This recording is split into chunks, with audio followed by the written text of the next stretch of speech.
ನಮಸ್ಕಾರ. ಫ್ರೀಡಂ 19 ಸುದ್ದಿವಾಹಿನಿಗೆ ಸ್ವಾಗತ. ಇಂದಿನ ಮುಖ್ಯ ಸುದ್ದಿಗಳತ್ತ ಗಮನ ಹರಿಸೋಣ.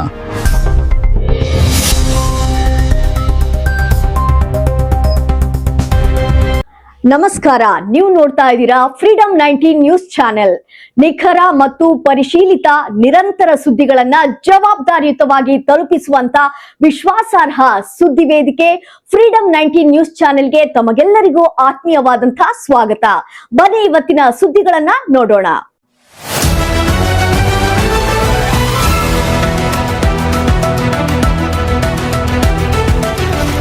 ಉತ್ತರ ದಿಕ್ಕಿನಿಂದ ಸುವರ್ಣಸೌಧ ಪ್ರವೇಶಿಸಲಿರುವ ಸಿಎಂ ಡಿಕೆ ಶಿವಕುಮಾರ್. ಮುಖ್ಯಮಂತ್ರಿ ಆದ ಬಳಿಕ ಮೊದಲ ಬಾರಿಗೆ ಬೆಳಗಾವಿಗೆ ಆಗಮಿಸುತ್ತಿರುವ ಮುಖ್ಯಮಂತ್ರಿ ಡಿಕೆ ಶಿವಕುಮಾರ್ ಅವರ ಭೇಟಿ ವಿಶೇಷ ಮಹತ್ವ ಪಡೆದುಕೊಂಡಿದೆ. ಪ್ರಾದೇಶಿಕ ಮಟ್ಟದ ಅಧಿಕಾರಿಗಳೊಂದಿಗೆ ಪ್ರಗತಿ ಪರಿಶೀಲನಾ ಸಭೆ ನಡೆಸಲು ಸುವರ್ಣಸೌಧಕ್ಕೆ ಆಗಮಿಸುತ್ತಿರುವ ಸಿಎಂ ಈ ಬಾರಿ ಉತ್ತರ ದ್ವಾರದ ಮೂಲಕ ಸುವರ್ಣಸೌಧ ಪ್ರವೇಶಿಸಲಿದ್ದಾರೆ. ಇದುವರೆಗೆ ನಡೆದಿದ್ದ ಅಧಿವೇಶನಗಳು ಹಾಗೂ ವಿವಿಧ ಸರ್ಕಾರಿ ಕಾರ್ಯಗಳ ವೇಳೆ ಮುಖ್ಯಮಂತ್ರಿಗಳು ಸಾಮಾನ್ಯವಾಗಿ ಪಶ್ಚಿಮ ದ್ವಾರದ ಮೂಲಕವೇ ಸುವರ್ಣಸೌಧ ಪ್ರವೇಶಿಸಿದ್ರು. ಆದರೆ ಈ ಬಾರಿ ಉತ್ತರ ದ್ವಾರದ ಮೂಲಕ ಪ್ರವೇಶಿಸುವುದು ಗಮನ ಸೆಳೆದಿದೆ. ಸುವರ್ಣಸೌಧ ಪ್ರವೇಶಿಸಿದ್ದ ಬಳಿಕ ಮುಖ್ಯಮಂತ್ರಿ ಡಿಕೆ ಶಿವಕುಮಾರ್ ಅವರು ಸಿಎಂ ಕೊಠಡಿಯಲ್ಲಿ ವಿಶೇಷ ಪೂಜೆ ನೆರವೇರಿಸಲಿದ್ದಾರೆ. ನಂತರ ಹಿರಿಯ ಅಧಿಕಾರಿಗಳೊಂದಿಗೆ ಸಭೆ ನಡೆಸಿ ಬೆಳಗಾವಿಯ ವಿಭಾಗದ ಅಭಿವೃದ್ಧಿ ಕಾಮಗಾರಿಗಳು, ವಿವಿಧ ಇಲಾಖೆಗಳ ಪ್ರಗತಿ ಹಾಗೂ ಸಾರ್ವಜನಿಕ ಸಮಸ್ಯೆಗಳ ಕುರಿತು ಸಮಗ್ರ ಪರಿಶೀಲನೆ ನಡೆಸಲಿದ್ದಾರೆ. ಮುಖ್ಯಮಂತ್ರಿಯವರ ಆಗಮನದ ಹಿನ್ನೆಲೆಯಲ್ಲಿ ಸುವರ್ಣಸೌಧದಲ್ಲಿ ಭದ್ರತೆ ಬಿಗಿಗೊಳಿಸಲಾಗಿದ್ದು, ಅಧಿಕಾರಿಗಳು ಹಾಗೂ ಸಿಬ್ಬಂದಿ ಅಗತ್ಯ ಸಿದ್ಧತೆಗಳನ್ನು ಪೂರ್ಣಗೊಳಿಸಲಿದ್ದಾರೆ. ಸಿಎಂ ಅವರ ಈ ಮೊದಲ ಅಧಿಕೃತ ಭೇಟಿ ಬೆಳಗಾವಿ ಭಾಗದ ಅಭಿವೃದ್ಧಿಗೆ ಹೊಸ ವೇಗ ನೀಡುವ ನಿರೀಕ್ಷೆಯನ್ನ ಮೂಡಿಸಿದೆ. Gouse Sanadi, freedom 19 news, Belagavi.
ಸರ್ಕಾರ ಬಂದ್ಮೇಲೆ ಎಲ್ಲಾ ಕಡೆ ಏನೇನು ಪರಿಸ್ಥಿತಿ ಇದೆ,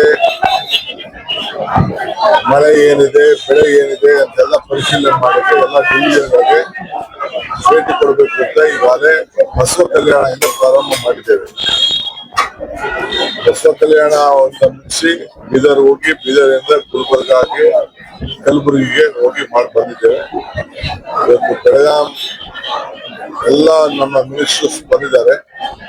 ಇದೆಲ್ಲ ನೋಡ್ತೀವಿ, ಏನೇನು ಶಾಸಕರಿಗೆಲ್ಲ ಆಹ್ವಾನಿಸಿದ್ದೀವಿ, ಅವ್ರ ಹತ್ರ ಕೂಡ ಮಾತಾಡ್ತೀವಿ ಮತ್ತು ನಿಮ್ಮ ಹತ್ರ ಎಲ್ಲ ಮಾತಾಡ್ತೀವಿ. ನಿಮ್ಮ ಹತ್ರ ಮಾತಾಡದೆ ನಾವು ಹೋಗುದಿಲ್ಲ. ಡೋಂಟ್ ವರಿ, ನಿಮ್ಮೆಲ್ಲರ ಸಹಕಾರ ಇರ್ಲಿ. ನಿಮ್ಗೆ ಶುಭವಾಗಲಿ.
ಇವಿಷ್ಟು ಈವರೆಗಿನ ಸಂಕ್ಷಿಪ್ತ ಸುದ್ದಿ.